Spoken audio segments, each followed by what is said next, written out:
ചെയ്യാൻ പോകുന്ന റീഡിംഗ് എന്ന് പറയുന്നത് നിങ്ങളുടെയും നിങ്ങളുടെ പേഴ്സൻ്റെയും കറണ്ട് ഫീലിങ്സും അതോടൊപ്പം അവർ ഒരാഴ്ചക്കുള്ളിൽ എടുക്കാൻ പോകുന്ന തീരുമാനം എന്താണെന്നാണ്. ഇവിടെ ഫസ്റ്റ് പയൽ എന്ന് പറയുന്നത് ഒരു പിങ്ക് ലവും സെക്കൻഡ് പയൽ ഗ്രീൻ ലവുമാണ്. അപ്പോൾ നിങ്ങൾ നിങ്ങളുടെ പേഴ്സൻ്റെ മുഖം നന്നായിട്ട് വിചാരിക്കുക. അതിനുശേഷം ഒരു പയൽ സെലക്ട് ചെയ്യുക. അപ്പോൾ ഫസ്റ്റ് പയൽ തിരഞ്ഞെടുത്തിട്ട് റീഡിംഗ് എന്ന് പറയുന്നത് നിങ്ങളുടെ പേഴ്സൺ വളരെയധികം സങ്കടത്തിലാണ് ഇപ്പോഴത്തെ സിറ്റുവേഷൻ എന്ന് പറയുന്നത്. സങ്കടം എന്ന് വെച്ചാൽ നിങ്ങളുടെ പേഴ്സൻ്റെ സങ്കടം എന്ന് പറയുന്നത് നിങ്ങൾ ഒരുപക്ഷെ നേരിട്ട് കാണുന്ന വ്യക്തികളാണെങ്കിൽ അറിയാൻ സാധിക്കും. മറ്റുള്ളവരുടെ മുമ്പിൽ ചിരിച്ചു കളിച്ച് നിന്നാലും ഒന്നെങ്കിൽ ആൾക്കാർ മാറുമ്പോഴോ അല്ലെങ്കിൽ മറ്റുള്ളവരുടെ സംസാരത്തിനിടയിലോ ആൾ പെട്ടെന്ന് സൈലൻ്റായി മാറുന്നുണ്ട്. കാരണം നിങ്ങളെ നഷ്ടപ്പെട്ടു എന്നൊരവസ്ഥയിലാണ് നിങ്ങളുടെ പേഴ്സൺ ഇപ്പോൾ നിൽക്കുന്നത്. അതിന് കാരണമെന്ന് പറയുന്നത് നിങ്ങളെ വളരെ ഹാപ്പി ആയിട്ട് അവരിപ്പോൾ കാണുന്നു. മറ്റുള്ളവരുടെ ഇടയിൽ നിങ്ങൾ വളരെ സന്തോഷവതിയാണ്. അവരുടെ കൂടെ ഉണ്ടായിരുന്നതിനേക്കാൾ നിങ്ങൾ ഹാപ്പിയസ്റ്റ് ആവുന്നു. പിന്നെ കൂടാതെ ഒരു പക്ഷേ നിങ്ങളുടെ നിങ്ങളുടെ ഇപ്പോഴത്തെ അവസ്ഥ അനുസരിച്ച് നിങ്ങളുടെ പേഴ്സൺ മനസ്സിലാക്കുന്നത് നിങ്ങൾക്കൊരു പക്ഷേ വേറെ കണക്ഷൻ വരികയോ അഫെയർ വരികയോ അല്ലെങ്കിൽ അതിനേക്കാൾ ഉപരി നിങ്ങൾ മറ്റുള്ളവർ ശ്രദ്ധിക്കപ്പെടുന്നൊരു വ്യക്തിത്വമായി മാറുകയോ ചെയ്യുന്നത്. ഒരുപക്ഷെ നിങ്ങൾ സോഷ്യൽ മീഡിയാസിലൊക്കെ വളരെ ആക്റ്റീവായിട്ട് നിൽക്കുന്നുണ്ടാവും നിങ്ങളുടെ പേഴ്സൻ്റെ കൂടെ ഉണ്ടായിരുന്ന സമയത്തേക്കാൾ കൂടുതൽ. അപ്പോൾ നിങ്ങളുടെ പേഴ്സൺ അതൊക്കെ കാണുമ്പോൾ അല്ലെങ്കിൽ മറ്റുള്ളവർ കൂടുതലായിട്ട് നിങ്ങളെക്കുറിച്ച് നിങ്ങളുടെ കാര്യങ്ങൾ പറയുമ്പോൾ നിങ്ങളുടെ പേഴ്സൺ വളരെയധികം ദുഃഖത്തില്ല. കാരണം നിങ്ങളിലേക്ക് എത്താൻ ഒരു മാർഗ്ഗമില്ലാത്തൊരവസ്ഥയിലാണ് നിങ്ങളുടെ പേഴ്സൺ നിൽക്കുന്നത്. മാർഗ്ഗമില്ലാത്ത അവസ്ഥയെന്ന് വെച്ചാൽ നിങ്ങളോട് എന്ത് വന്ന് പറഞ്ഞാലും ഒരു പക്ഷേ നിങ്ങൾ അവരെ നെഗറ്റീവായി എടുത്താലോ അല്ലെങ്കിൽ ഈഗോ കാരണം തോറ്റു തരാനുള്ള ബുദ്ധിമുട്ടോ ആയിരിക്കാം. അപ്പോൾ ഈ പയൽ കാണുന്ന നിങ്ങളുടെ റീഡിംഗ് എന്ന് പറയുന്നത് നിങ്ങൾ വളരെ എന്താ പറയുക കൂളായിട്ടിരിക്കുകയാണ്. നിങ്ങളുടെ ഉള്ളിൻ്റെ ഉള്ളിൽ നിങ്ങളുടെ പേഴ്സൺ വരണമെന്ന് ആഗ്രഹമുണ്ട്. നിങ്ങൾ ടാരോ കാർഡ് റീഡിംഗ് കാണുന്നുണ്ട്, സെൽഫ് ലവ് ചെയ്യുന്നുണ്ട്, പ്രാർത്ഥിക്കുന്നുണ്ട്, വഴിപാടുകൾ ചെയ്യുന്നുണ്ട്, മെഡിറ്റേറ്റ് ചെയ്യുന്നുണ്ട്. ഈച്ച് ആൻഡ് എവറി ടൈം നിങ്ങൾ അവരെക്കുറിച്ച് ചിന്തിക്കുന്നുണ്ടെങ്കിൽ പോലും കഴിവതും നിങ്ങളുടെ എനർജി അവരിൽ നിന്ന് മാറ്റിപ്പിടിക്കാൻ നിങ്ങൾ ശ്രമിക്കുന്നുണ്ട്. കാരണം നിങ്ങൾ കൂടുതൽ നിങ്ങളെ തന്നെ ബ്യൂട്ടിഫുൾ ആക്കാൻ വെക്കുന്ന ഒരു ആൾക്കാരുടെ എനർജിയാണ്, കുറച്ച് പേരുടെ എനർജി എനിക്ക് കിട്ടുന്നുണ്ട്. കാരണം വളരെ ബ്യൂട്ടി ആയിട്ട് നടക്കുക, വളരെ ഹാപ്പി ആയിട്ട് നടക്കുക, അവർ കാണുന്നെങ്കിൽ കണ്ടോട്ടെ ഞാൻ ഹാപ്പിയസ്റ്റ് ആണെന്ന് അവരെ കാണിക്കുക എന്ന ലെവലിൽ തന്നെയാണ് നിങ്ങളിൽ പലരും ഇപ്പോൾ നിങ്ങളുടെ പേഴ്സൻ്റെ മുന്നിൽ അവതരിപ്പിക്കും. കാരണം ഒരു പക്ഷേ ഈ കാണുന്ന പലർക്കും ഒരുപാട് പ്രപ്പോസൽസ് വന്നിട്ടുണ്ടാവും. ലവ് പ്രപ്പോസൽസ് ആയാലും ഫ്രണ്ട്ഷിപ്പ് ആയാലും ഒക്കെ. ഒരുപക്ഷെ ആ പേഴ്സണുമായിട്ട് ഇരിക്കുന്ന സമയത്തേക്കാൾ കൂടുതൽ കുറേ ആൾക്കാരുമായിട്ട് നിങ്ങൾ എൻഗേജ്ഡ് ആയിട്ടുണ്ടാവും. ഒരുപക്ഷെ ഒരുപാട് പോസിറ്റീവായിട്ടുള്ള ആൾക്കാർ നിങ്ങളുടെ ലൈഫിലേക്ക് വന്നിട്ടുണ്ടാവും. അവരുടെ പോസിറ്റീവ് തോട്ട്സൊക്കെ നിങ്ങൾ അംഗീകരിക്കുന്നുണ്ടാവും. പക്ഷെ എന്ന് പറഞ്ഞാൽ പോലും നിങ്ങൾ നിങ്ങളുടെ പേഴ്സൻ്റെ പിന്നാലെയാണ് നിങ്ങളുടെ മനസ്സും ഓരോ നിമിഷവും. അങ്ങനെയാണ് എനിക്ക് കിട്ടിയ എനർജി. അതോടൊപ്പം നിങ്ങളുടെ പേഴ്സൺ ഈ ഒരു റിലേഷനിൽ ഇപ്പോൾ നിൽക്കുന്ന സ്റ്റാൻഡെന്ന് പറയുന്നത് നിങ്ങളെ വേണം, നിങ്ങളുടെ അടുത്തേക്ക് വരണം, അതിന് നിങ്ങളായിട്ടൊരു വഴി അവരുടെ അടുത്ത് കൊണ്ടുവന്നല്ലോ. ഒരു പക്ഷെ നിങ്ങളൊന്ന് ചെന്ന് മിണ്ടിയാൽ അല്ലെങ്കിൽ നിങ്ങളൊന്ന് ചെന്ന് സംസാരിച്ചാൽ അങ്ങനെ ആകണമെന്നാണ് നിങ്ങളുടെ പേഴ്സൺ ദൈവത്തോട് പ്രാർത്ഥിച്ചുകൊണ്ടിരിക്കുന്നത്. കാരണം ഈ ഏത് ഉടക്ക് വന്നാലും നിങ്ങളായിട്ട് തന്നെ ചെല്ലണം. അതുപോലെ ഈ ഉടക്കിലും നിങ്ങളായിട്ട് തന്നെ ചെന്ന് റിക്വസ്റ്റ് ചെയ്തിട്ട് നിങ്ങൾ വലിച്ച് ഈ ബന്ധത്തിലേക്ക് വീണ്ടും കൊണ്ടുവന്ന രീതിയിലേക്കാകാനാണ് നിങ്ങളുടെ പേഴ്സൺ ആഗ്രഹിക്കുന്നത്. കാരണം നിങ്ങളുടെ പേഴ്സണ് ഉത്തരവാദിത്തങ്ങളൊന്നും ഏൽക്കാൻ സാധിക്കുന്ന ആളല്ല. ഈഗോ കാരണം നിലത്തേക്ക് ഇറങ്ങാൻ വളരെ ബുദ്ധിമുട്ടുള്ള ആളാണ്. അപ്പോൾ അതുകൊണ്ട് തന്നെ അതിനു വേണ്ടി വെയിറ്റ് ചെയ്യുന്നു. അതോടൊപ്പം നിങ്ങളുടെ മാറ്റം എനിക്ക് തോന്നുന്നു ഇതിൽ കാണുന്ന കുറച്ച് പേർക്കെങ്കിലും മറ്റൊരു ഡീപ്പസ്റ്റ് ഫ്രണ്ട്ഷിപ്പോ അല്ലെങ്കിൽ ഒരു റിലേഷൻഷിപ്പിലേക്കുള്ള എൻട്രിയോ അതോ അല്ലെങ്കിൽ ഒരുപാട് സോഷ്യൽ മീഡിയാസിലൊക്കെ ഒരുപാട് മെസ്സേജുകളിൽ എൻഗേജോ അങ്ങനെ ആകുന്ന കുറച്ച് പേരെങ്കിലും ഇതിലുണ്ടാവും. അതിൻ്റെ എനർജി എനിക്ക് കാണുന്നുണ്ട്. അപ്പോൾ നിങ്ങളുടെ മാറ്റം ടോട്ടലി നിങ്ങൾക്കുണ്ടാവുന്ന ചേഞ്ച് നിങ്ങളുടെ പേഴ്സണെ വളരെയധികം ദുഃഖിപ്പിക്കുന്നുണ്ട്. പക്ഷേ അതോടൊപ്പം തന്നെ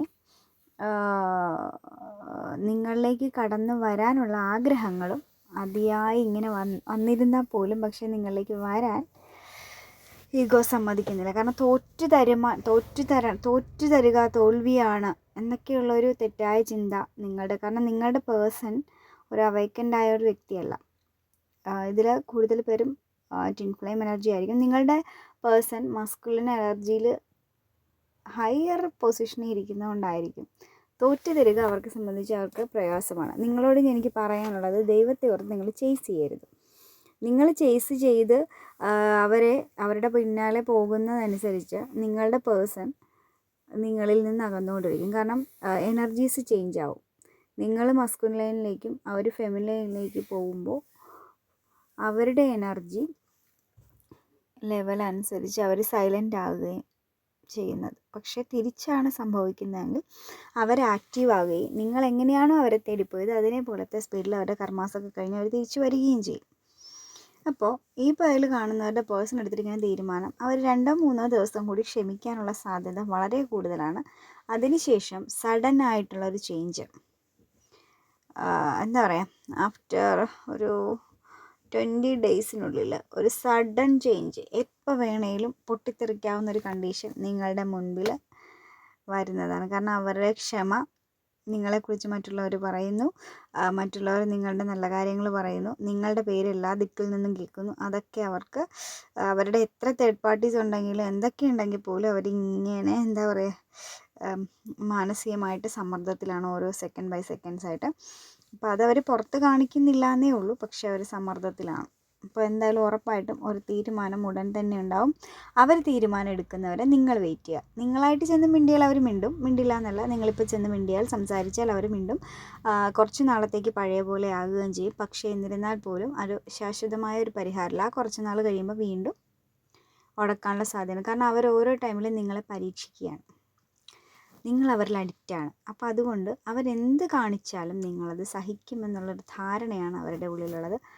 അപ്പോൾ അതുകൊണ്ട് തന്നെ അവർ നിങ്ങളുടെ അടുത്തേക്ക് വരുന്നതും നിങ്ങൾക്ക് കൺവീനിയൻ, കഴിഞ്ഞൊരു വീഡിയോയിലും പറഞ്ഞിരുന്നു, അതേ ഒരു എനർജിയാണ് ഇവിടെ കിട്ടുന്നത്. നിങ്ങൾക്കത് എപ്പോഴാണോ അവർ 100% നിങ്ങളുടെ രീതിയിലായത്, അല്ലെങ്കിൽ നിങ്ങളെ അക്സെപ്റ്റ് ചെയ്യാൻ തുടങ്ങി എന്ന് തോന്നുമ്പോൾ മാത്രം നിങ്ങൾ അവരെ അക്സെപ്റ്റ് ചെയ്യുക. Okay, thank you.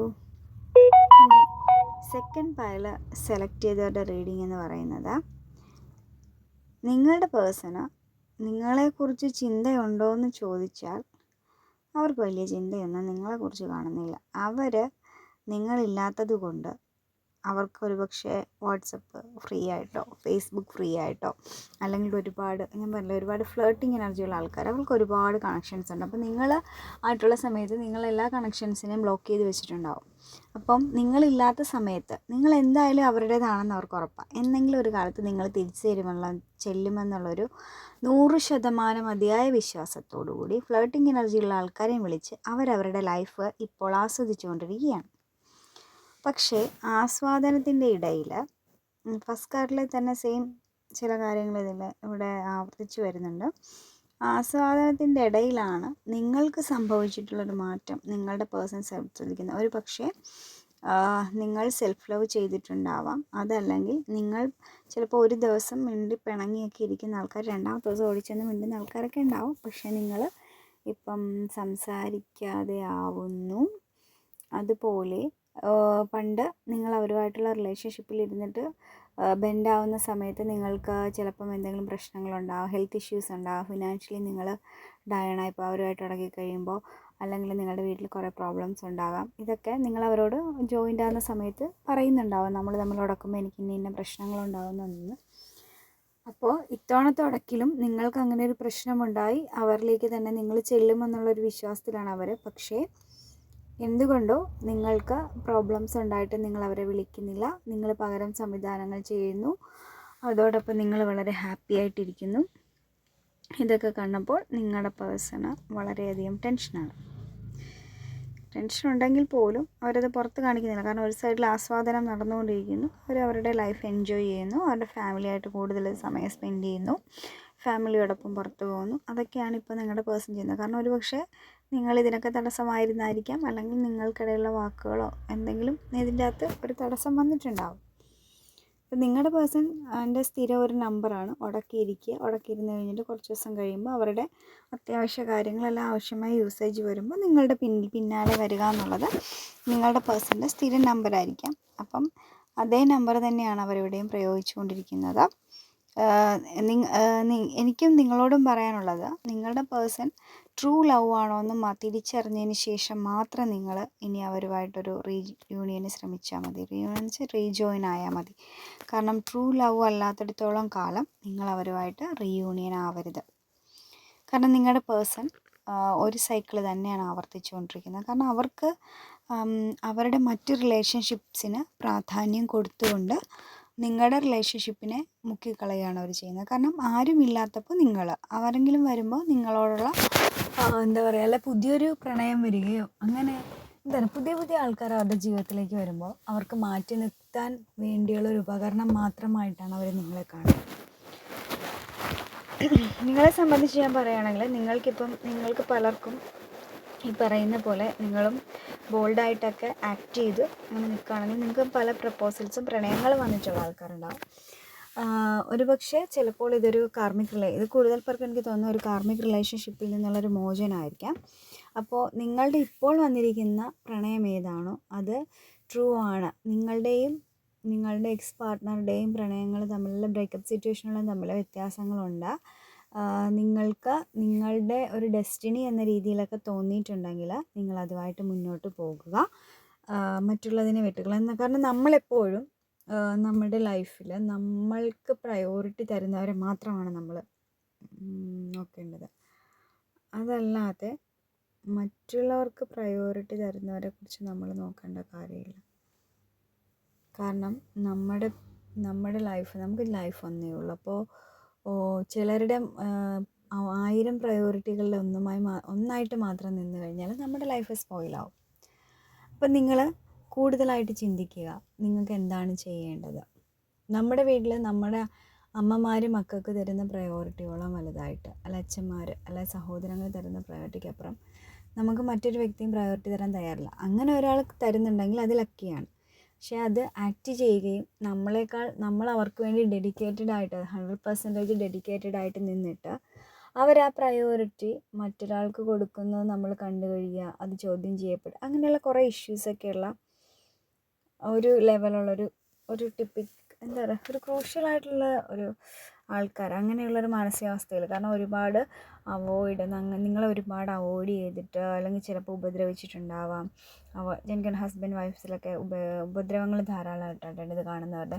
അല്ലെങ്കിൽ ഒരുപാട് അവോയ്ഡ് ചെയ്തിട്ടുണ്ട്, വളരെ മോശമായ വാക്കുകൾ പറഞ്ഞിട്ടുണ്ട്, ഇൻസൾട്ട് ചെയ്തിട്ടുണ്ട്, മനഃപൂർവ്വം പല കാര്യങ്ങളിൽ നിന്നും മാറ്റി നിർത്തി മറ്റുള്ളവർക്ക് വേണ്ടിയിട്ട് സംസാരിച്ചിട്ടുണ്ട്. അങ്ങനെ ലൈഫിൽ എന്താ പറയുക, ഒരു ലൈഫ് കൊണ്ട് അനുഭവിച്ച് തീർക്കേണ്ട മുഴുവൻ കാര്യങ്ങളും കുറച്ച് വർഷങ്ങളിൽ കുറച്ച് മാസങ്ങൾ കൊണ്ട് അനുഭവിച്ച് തീർത്ത ആൾക്കാരാണ് ഈ പയൽ കാണുന്നവർ. അപ്പോൾ നിങ്ങളൊരു കാര്യം ചെയ്യുക, നിങ്ങളുടെ പേഴ്സൺ വരുമോ ഇല്ലയോ എന്നുള്ളത് എന്താ പറയുക, നിങ്ങൾക്ക് ഏകദേശം ഒരു ധാരണ ഉണ്ടായിട്ടുണ്ടാവും. നിങ്ങൾക്ക് ആ പേഴ്സൺ പോയി കഴിഞ്ഞാൽ നല്ല മാറ്റം ഉണ്ടായിട്ടുണ്ടാവും. നിങ്ങളുടെ ലൈഫിലേക്ക് ഒരുപാട് പോസിറ്റീവായിട്ടുള്ള ആൾക്കാർ വന്നിട്ടുണ്ടാവും. അപ്പോൾ എന്താ പറയുക, വേണ്ടാത്തതിനെ വിട്ടുകളഞ്ഞിട്ട് ആ പോസിറ്റിവിറ്റിയെ ചേർത്ത് പിടിക്കുക. നിങ്ങളുടെ പേഴ്സൺ ഇപ്പോൾ എടുത്തിരിക്കുന്ന തീരുമാനം എന്താണെന്ന് വെച്ചാൽ ഇങ്ങനെ തന്നെ കുറച്ച് നാൾ കൂടി പോട്ടെ. കാരണം അയാൾക്ക് കുറേ കാര്യങ്ങൾ അയാളുടെ ലൈഫിൽ ചെയ്ത് തീർക്കാനുണ്ട്, കുറേ ആൾക്കാരുമായിട്ട് കുറേ യാത്രകൾ നടത്തണമെന്ന് അയാൾ ആഗ്രഹിക്കുന്നുണ്ട്. അപ്പം അതൊക്കെ കഴിഞ്ഞിട്ട് എല്ലാ കാര്യങ്ങളും കഴിഞ്ഞിട്ട് എപ്പോഴെങ്കിലും ഒരു അവസ്ഥയിൽ നിങ്ങളോട് വന്ന് മിണ്ടാം. അല്ലെങ്കിൽ അദ്ദേഹത്തിൻ്റെ അവരുടെ കുറേ കാര്യങ്ങൾ നിങ്ങൾ ബ്ലോക്ക് ചെയ്ത് വെച്ചിട്ടുണ്ടാവും. അപ്പോൾ ആ ബ്ലോക്കുകൾക്കുള്ള ശിക്ഷ നീയും അനുഭവിക്കണം. എൻ്റെ മറ്റ് സൗഹൃദങ്ങൾക്ക് ഞാൻ കൊടുക്കുന്ന വാല്യൂ, അല്ലെങ്കിൽ അയാളുടെ വാല്യൂ കൊടുത്തപ്പോൾ അവരെ നിങ്ങൾ ബെൻഡ് ചെയ്യാൻ ശ്രമിച്ചിട്ടുണ്ടെങ്കിൽ ആ ഒരു ശിക്ഷ നീ അനുഭവിക്കണം എന്നുള്ളൊരു വാശി മാത്രമാണ്. അല്ലാതെ 100% ലവ് എന്നുള്ളത് ഇതിൽ ചിലർക്ക് മാത്രമാണ് എനിക്ക് കാണുന്നത്. അല്ലാത്തവർക്കൊക്കെ ഒരു റിവെഞ്ചായിട്ടുള്ള എനർജിയാണ് കാണുന്നത്. എന്തായാലും ലൈഫ് ഒന്നേ ഉള്ളൂ, ആലോചിച്ച് തീരുമാനമെടുക്കുക. Okay, thank you.